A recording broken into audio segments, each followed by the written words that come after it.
Thank you for the opportunity, the privilege to gather together. Thank you for bringing us all here in spite of the rain. We ask God as we study once again that it wouldn't just be a check in a box that we've been to church, but Lord, as the body of Christ, as your church, we would desire to hear from you, desire to be changed, to be challenged, to be transformed, and we invite you by your Holy Spirit and through your word to do that here and now. In Jesus' name, amen. Pray, wait, and then act. Nehemiah has done the first two, right? And we saw he prayed and was waiting for 4 months, and he planned. And when the opportunity came, he had a plan to give to the king. And sometimes that's all we do. We're praying about stuff, we're planning for stuff, and then nothing. It's like there's an old song called If I Had $1 Million. And as, apparently you know it, as you go through the song, it's deciding what you're going to do if you had $1 million. If you have $1 million, I've got a plan for what you should do with your $1 million. Because I've been thinking about it. No, the point, for most of us, that's not reality. Right? For most of us, you're not going to have $1 million. But we're thinking about it. We're thinking, if I just had this much money, if I had this, I would do, and you've got a list, you've got plans, you know what you would do, you know what car you would buy, and what second house you would get, and all you've got it all figured out, and God, oh, I'd be so generous, God. And you're pleading almost. But that's probably not going to happen. So it's more like a dream. A dream that's just out there. Right up there with, there was monsters under the bed kind of dream when you were a child, right? There's no monsters under the bed. Dreams are like that, right? They're just these fancy ideas, but the difference between a dream and a vision is an idea of something out there, but there's some action behind it. There's some way to move forward, and that's what we're going to see with Nehemiah. It's not just a dream to go back and fix the walls. It's not just, oh, it would be so nice. He is given the opportunity, and he's actually going to return. And sometimes that's where we're lacking in our Christian life. We have these ideas of what we would do for God if, and we have conditions. We have parameters about how that would look or work. And God's just saying, step by faith. I've given you all you need. You just need to move forward. And we're like, yeah, a little more. Waiting for that skywriting. You're going to wait a long time. Nehemiah is going for it. So we pick it up, chapter 2, verse 9. I came to the governors of the province beyond the river, that's the river Euphrates, and gave them the king's letters. The king had sent me with officers of the army and horsemen. The first thing is action. We're into the action phase, right? He's prayed, he's waited, he's prepared, he's asked, and then he actually went.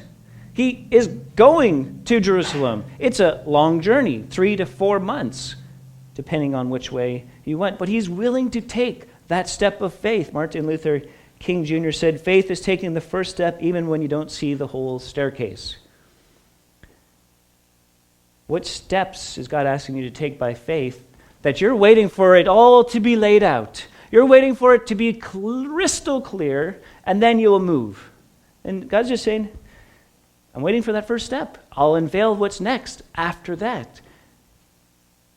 Nehemiah didn't really know. He knew what? He knew the city was in distress. The walls were crumbled down.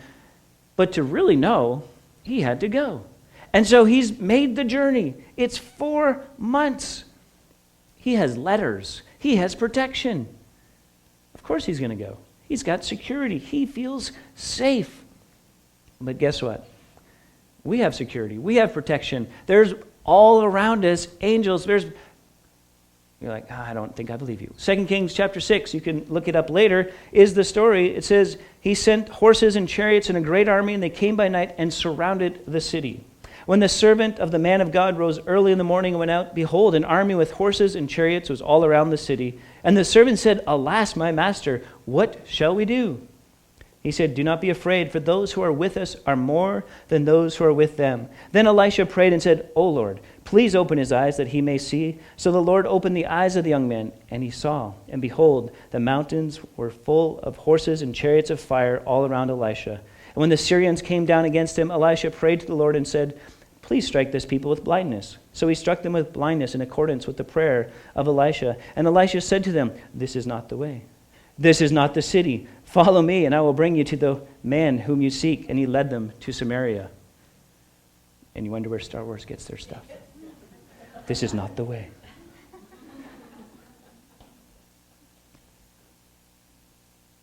Nehemiah knew he had king's security, he had king's protection, he had king's letters, but greater what he really knows is the hand of God is upon him, and he's going to repeat that phrase that he started in chapter 1. And we need to understand that all around us, there's Ephesians chapter 6, it's spiritual warfare. And so that means, there's bad guys out there, but there's Jesus and his angels around us, and we fight the battle. Don't be afraid. It brings up an interesting kind of contrast, because when Nehemiah returns, he's got letters, he's got an army, he's got provisions. When Ezra returned to Jerusalem some 75 or so years prior, math might be off, you can look it up, he didn't have any of that. He had letters to raise funds and ask people to donate to the work of the building of the temple, and whoever wanted to go could go, but good luck.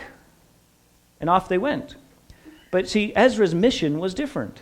Ezra chapter 7 tells us his mission.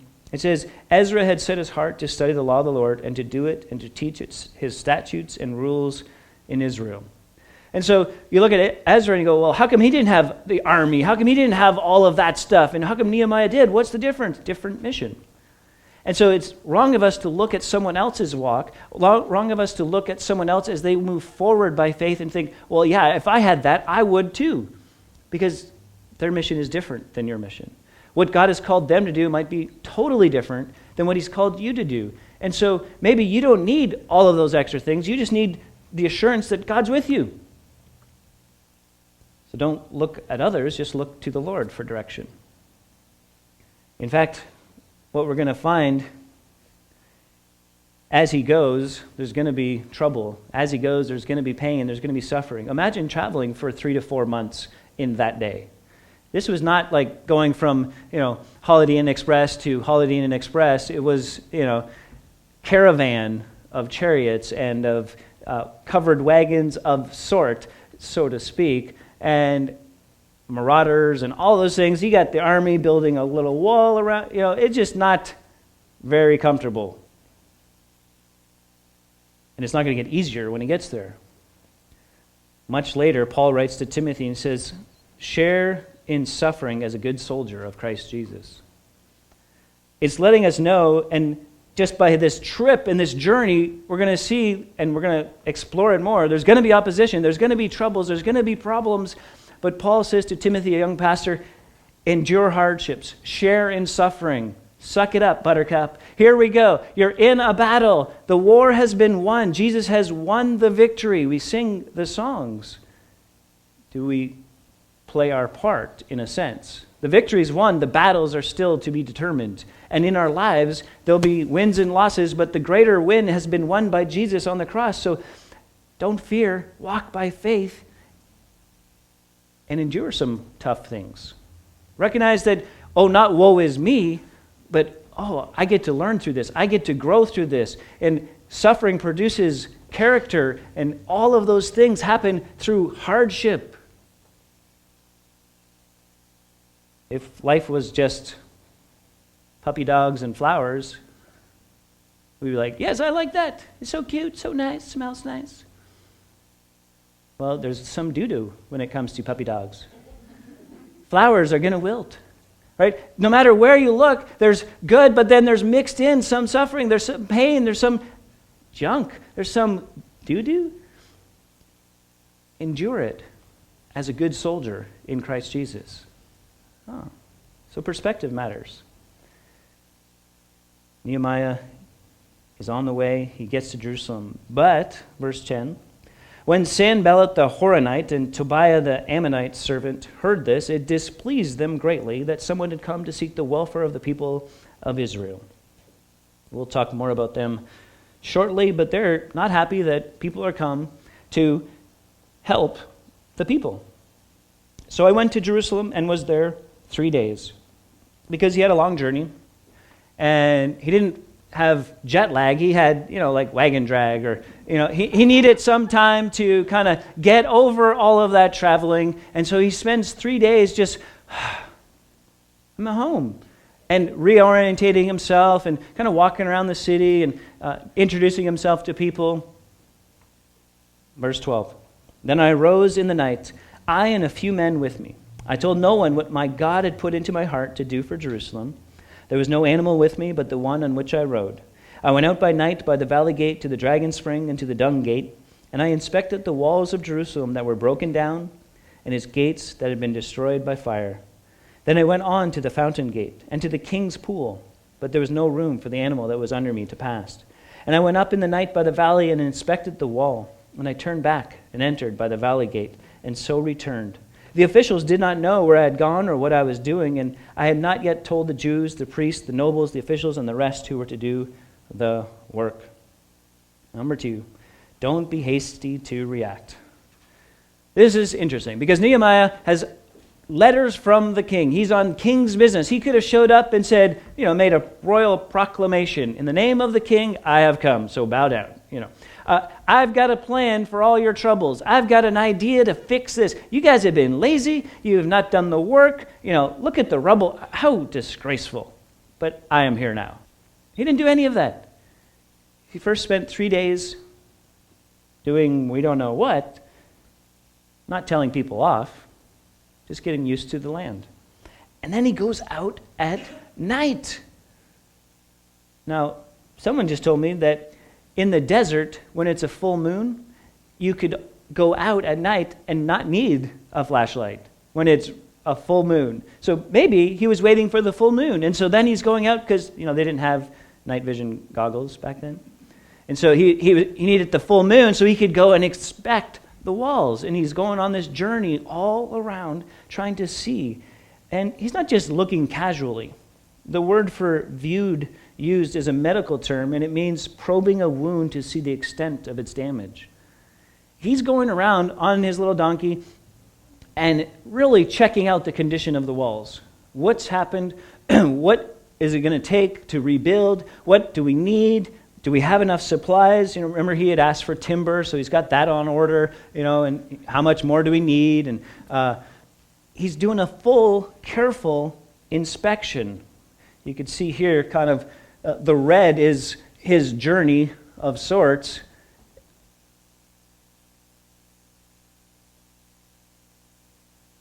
And he takes his time. And he's going out at night, and he's not telling anyone. He says, I'm not going to tell anyone what God had put in my heart. I've got a plan, but I'm not sharing yet. They're like, why? What's the hurry? Well, too often we speak quickly. I've got a plan for your life. Someone's got a problem, and instead of just listening, we listen to respond, not just listen. Sometimes people just want you to listen. I've gone away from times where someone's come in for counseling, and I've just listened. And then they're like, that was awesome. I'm like, okay. Probably better, because I didn't say anything. And why? Because sometimes people just want someone to listen. But we listen to respond.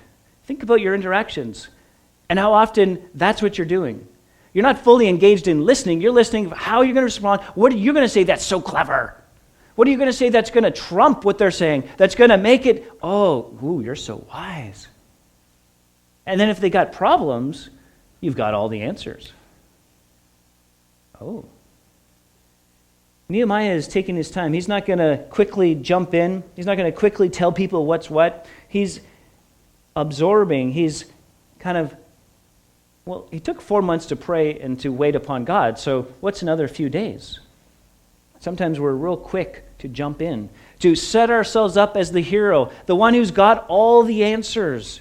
No, Jesus has all the answers. We need to be directing people to Jesus.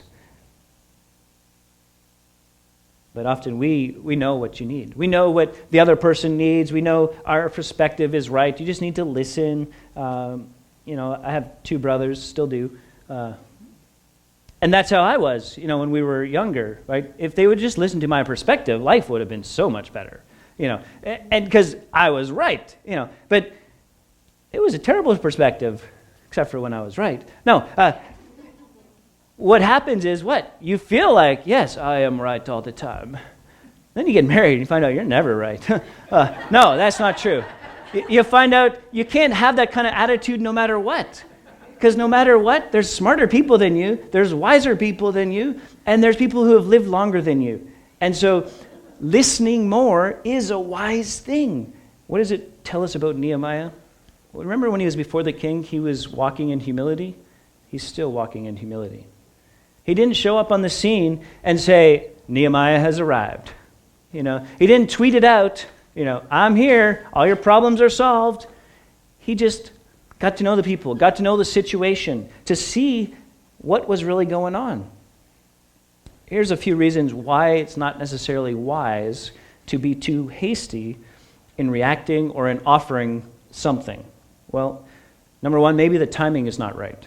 Number 2, what God gives or shows may be simply for you. And number 3, what God has given needs refinement.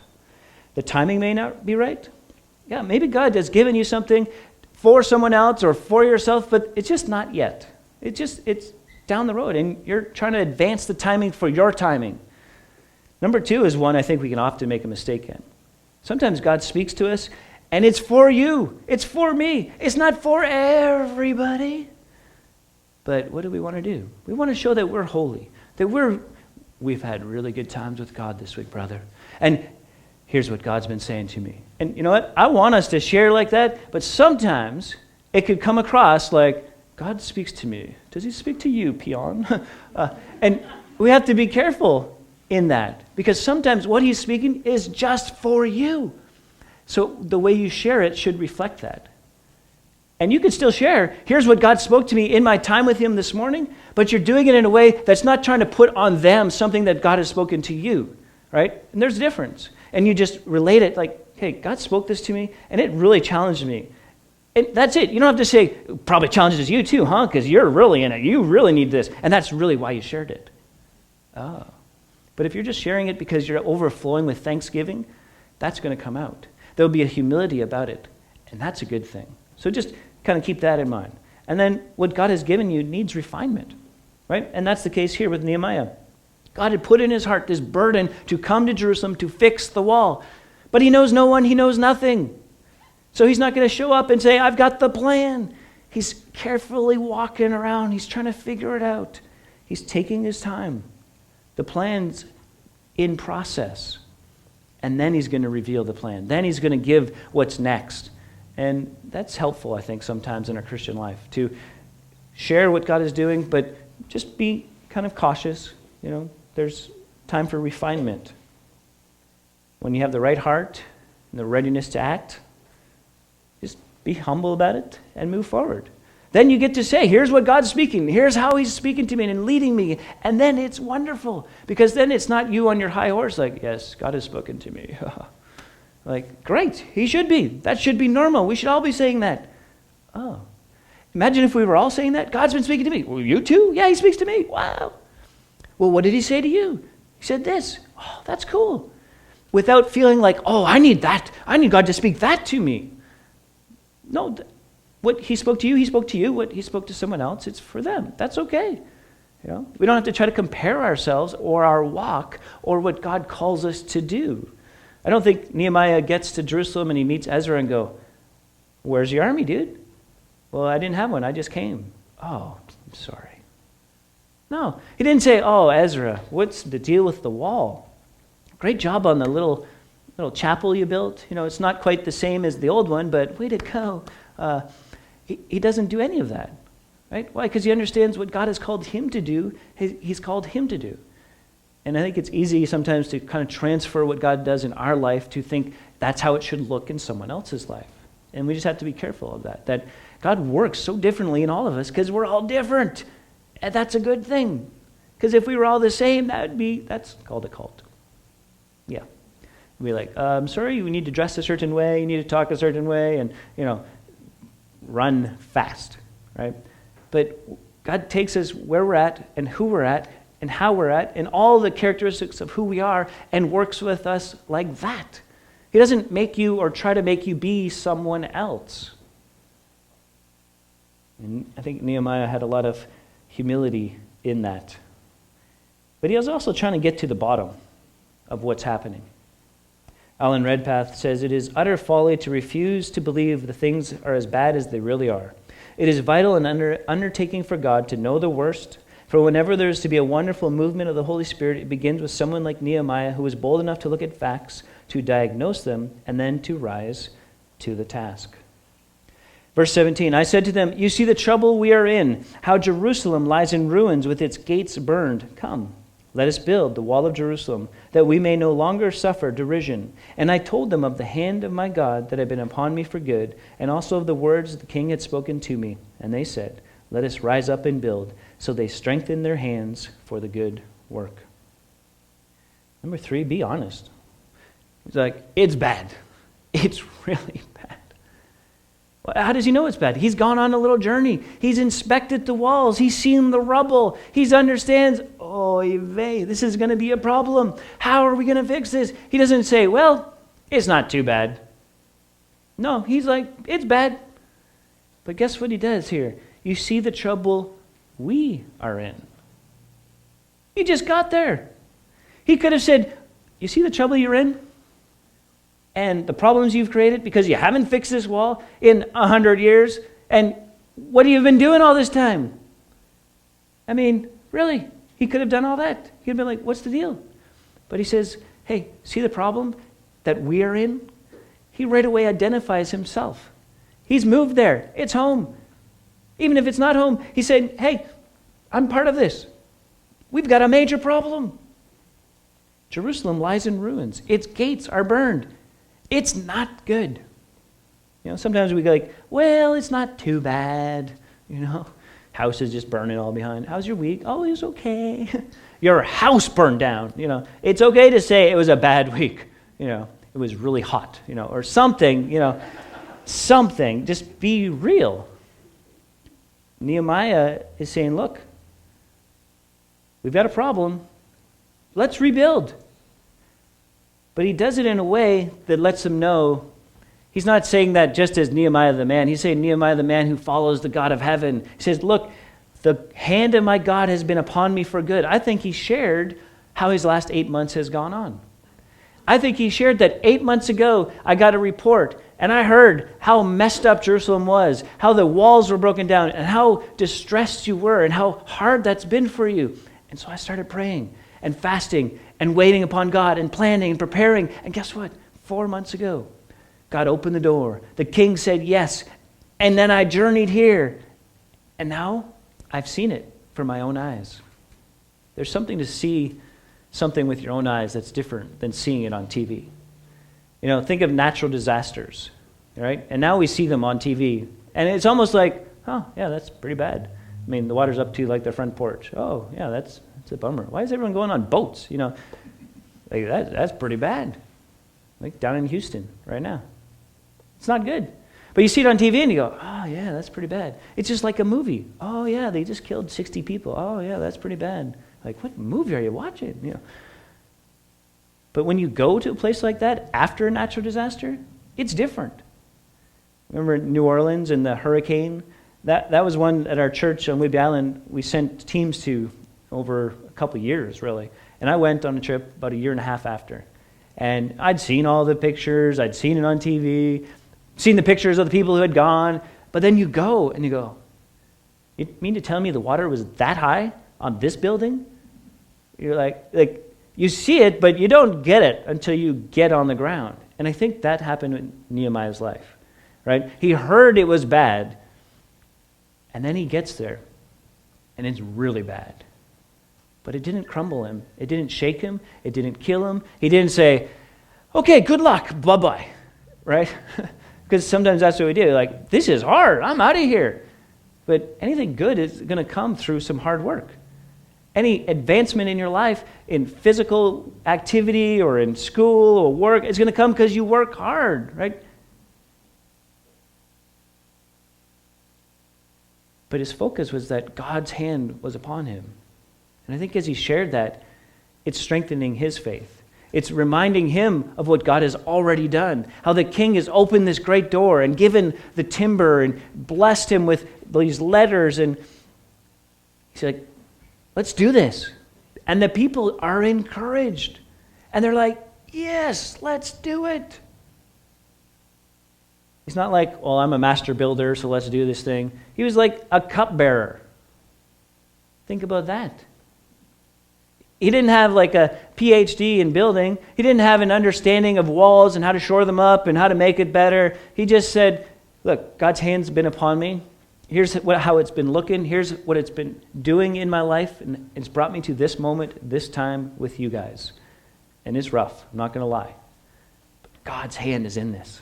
God's in this. And so let's do this. And they're like, okay, seems like a good plan. But guess what? Every time you have a good plan that's of God and you're ready to take that step forward by faith, the enemy says, oh no, I'm coming after you. Check it out, verse 19. When the Sanballat the Horonite and Tobiah the Ammonite, servant of Geshem the Arab, heard it, they jeered at us and despised us and said, what is this thing that you're doing? Are you rebelling against the king? And I replied to them, the God of heaven will make us prosper, and we his servants will arise and build, but you have no portion or right or claim in Jerusalem. Number 4, opposition will come. I'm not sure why we get surprised by that, but that's what happens. You start to move forward by faith into the thing God has called you to do, or just maybe it's like a small thing. I'm going to get up 20 minutes earlier. I'm going to spend that time with God. And guess what happens? You get interrupted sleep. You get a cold.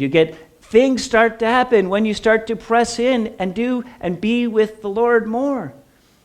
We start to realize this shortly after camp time, where over the last 3.5 weeks or so since camp, there's just been stuff happening, right? And we're like, oh, that's weird. Oh, that's weird. Oh, that's weird too. Wait a minute. All these weird things have happened after all these people have started to move forward by faith. They've been encouraged in their faith to grow and to move forward, and then bam! All these things happened. Oh, I bet you that's spiritual warfare. I bet you that's opposition. Why did it take so long to figure that out? I don't know. But that's what happens. You start to move forward. The enemy says, oh, no, that's a dumb idea. There's no way you're going to be able to do that. There's no way you could stand against the pressures at school. There's no way that you could stand and be a light at work. There's no way that your family will respect you. There's no way. And, oh, yeah, that's true. Oh, no. And so we pull back. Sanballat, Tobiah, Geshem the Arab. Who are these guys? Well, Sanballat was the governor of Samaria, north of Israel. Tobiah, the governor of Ammon, to the east. And Geshem, governor of Arabia, to the south. All of these underneath Persian rule. Here's the interesting thing. Sanballat and Tobiah, Jews. It's kind of like tax collectors in Jesus' day. Right? How the Romans were over the land, and then they needed to raise taxes and have someone collect it, so they would hire Jews to collect their taxes. How do you think that went over with the people? Not so well. These are guys who, when someone comes in to help restore Jerusalem, they're like, no way, we've got the influence, we've got the power, we've got the money, we don't want you. Tobiah is a man of influence associated with the high priest family. His name means Yahweh is good. Yahweh is good. When someone came to start to rebuild Jerusalem, he should have been the one leading the charge. Like, yes, this is awesome, because Yahweh is good. Instead, he's like, what are you doing? What do you think you're doing? Does the king know? Sanballat was connected by marriage to priestly families. They were fellow brothers. And they're standing against the work of God that Nehemiah knew was supposed to happen. Opposition is difficult. It becomes even more difficult when it's within the body of Christ. When we don't like how the other serves God, how the other walks with God. Well, I don't like how you walk. I don't like how you walk either. You need to walk like this. And there's a way. And if we don't do it this way, we could avoid a lot of conflict in our lives, especially within the church. Sometimes it's a comment or a thing that happens, and maybe the person didn't intend it that way, but we receive it, and we're like, I can't believe they did that. I can't believe they said that. The other person doesn't know, but now you hate them. And now you don't want to run into them. You don't want to. Why? Because they said something, and it was hurtful. But what should we do? Because there's opposition happening. Sometimes it's spiritual warfare, so we're able to take things that aren't meant for evil and think that they're evil. And if we allow that to settle in, produces hardness of heart against that person, bitterness against them, even hatred towards them. So what should we do instead? Hey, did you mean it this way? No, I did not. I'm sorry. Here's what I meant. Here's how it came across. And, okay. But we assume the worst. We think, well, they meant to hurt me. They meant to say this about me, and so that's why I'm never going to sit near them. I'm never going to. And now we've got conflict. And we have an opposition that could be easily settled. Opposition within sometimes is tricky to see. Opposition from without, we're like, oh yeah, we got that. But sometimes it's those interpersonal relationships. The other thing we have to remember is behind the scenes, it's spiritual warfare, as we touched on it in Ephesians chapter 6. We do not wrestle against flesh and blood, but against the rulers, the authorities, against the cosmic powers over this present darkness, against the spiritual forces of evil in the heavenly places. Stop and think. Before we jump to conclusions that this person's trying to hurt me, this person means evil towards me, especially becomes a brother or a sister in the Lord, think, I wonder if this is one of those spiritual warfare kind of things. I wonder if this is not really them. I'm just receiving it in a way that makes it seem like, because the enemy wants to mess you up. He wants you to feel like you're a failure. He wants you to feel like everyone's against you, that it would be better if you stayed home. It would be better if you stayed away. He wants you to feel divided and twisted up inside so that when you come, you're like, I don't think anybody likes me. And you've got a little scorecard, of how many people said hi to you, or you're keeping track. Why? Because you're worried and you're anxious about many things. And the enemy's just laughing his head off. There's a spiritual warfare. It's real. We need to wake up and go, Notice what Nehemiah does with spiritual warfare. He calls it out like it is. See, he doesn't talk about the king because the king's irrelevant in a sense. He already knows they have the king's permission. He doesn't have to say, well, I've got letters, how about you? He could have said, hey, what are you doing, dude? I've got the letters from the king. I'm a king's representative. You're nothing. I'm going to tell the king about you. He just skips all that.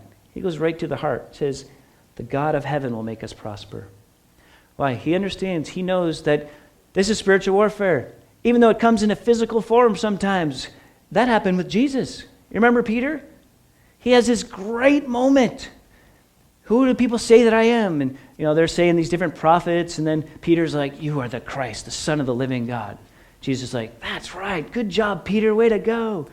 And on this rock, this belief, I will build my church, and the gates of hell will not prevail. And then, a couple verses later, Peter's, rebuking Jesus, which never goes well. Just check in on that, right? And so Jesus says something, but he turned to Peter and said, get behind me, Satan. You're a hindrance to me.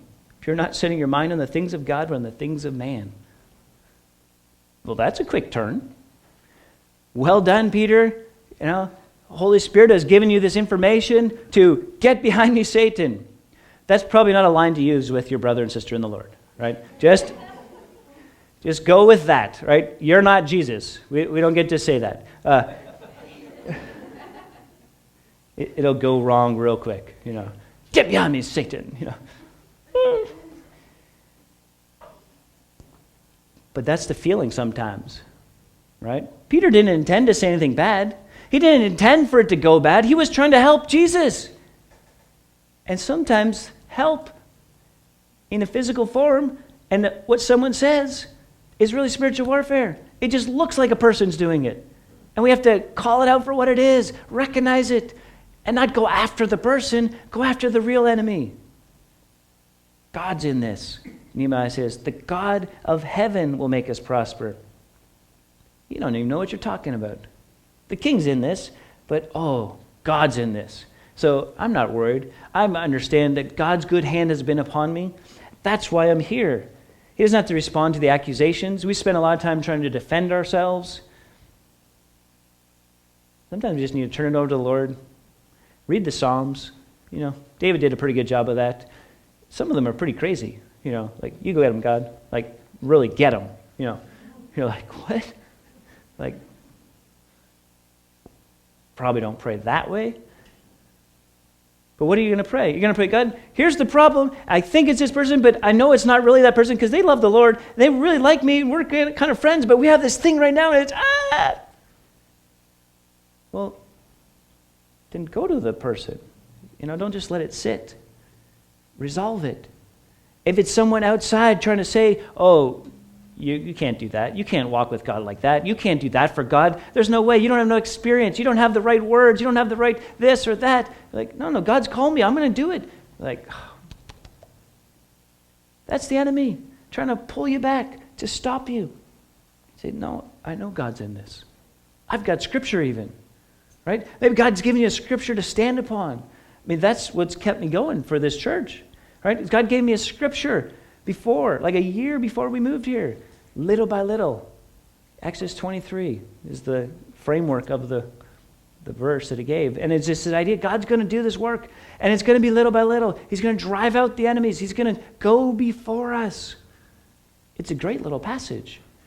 And if you look at it, it's about Israel going into the promised land, and all they had to do was walk by faith. God was clearing the way. And that didn't turn out so well. First time. Nehemiah is humble. He stepped out to act upon what God had put in his heart. Don't be afraid to step out and act upon what God puts in your heart. Yeah, opposition might come. Yeah, it could be tough. Yeah, maybe the timing's not right yet and you got to figure that part out. But don't let fear of failure hold you back. Don't let fear of success hold you back. Don't let fear of man or women hold you back. What will they say? They'll probably laugh. They'll jeer. They'll cause disrespect. They'll try to push you down. Not your family. That ain't good. Sometimes you need to just have focus on the Lord and walk forward. Don't let fear hold you back. Just notice what he said to them. You have no portion or right or claim in Jerusalem. It's an interesting little phrase. When you think about the people that are around him, Syria, Jordanians, Arabs, you're like, is there more to this than that? Well, what's going on in Israel today? There's still contention around Israel, contention around Jerusalem. We deserve, this is our place. God's decreed that's his place. That's going to be his city. You have no right or no portion in it. This is not political. This is not what is the politics of it all. This is God's chosen Israel to set himself apart from the nations and the world to declare his great name. And that's why till today, this tiny little nation is almost always in the news. For what? Another rocket attack, another thing that happened. Oh, they did this. Oh, they did that. And it gets hard sometimes to figure out who should we believe and what's the truth and what's really happening there. And politically, I don't know. Because right now, it's not a people following God. It's not a people following Jesus. It's a secular state. But I do know there's no portion or place for those who don't call upon the name of the Lord. That one day, Jesus will reign and rule from Jerusalem. He'll make all things right. Nehemiah had that understanding. He said, no, this is not your place. This is God's place. And so he's decided, here's what we're going to do. We're going to build. I've taken a survey. The plans are going to start to come together. Yeah, but what about the people? They're coming against us. God's on our side. We're going to go by the good hand of God upon us. You need to have that kind of heart, that kind of attitude towards the things that God puts in your heart, the steps of faith that he wants you to take. Even if you don't see how it's all going to look, or even if you see part of it and it looks murky or it looks scary, it looks hard, endure hardships like a soldier in Christ Jesus. It's not a physical battle. There's a spiritual battle going on. Take the steps physically and spiritually in your life to walk with the Lord. Ephesians chapter 2 talks about how we once were walking in the ways according to the world. And the word used for walking there is like a meandering. Before you became a Christian, you kind of meandered. It was aimless, purposelessness. But then Christ, rich in mercy, loved you, loved me, saved you by his grace, not because of anything we have done. So now we walk, and it's with Jesus. It's not aimless. It's not purposeless. Like, I don't know my purpose. I don't know what that's supposed to look like. It means you just walk with the Lord. It means you just take his hand and walk and watch and see. And then as he prompts you to do, as he prompts you to act, don't be afraid to act, to take that dream and turn it into a vision that you're going to move forward by faith. Let fear be pushed aside. Perfect love casts out fear, 1 John tells us. In other words, don't let anything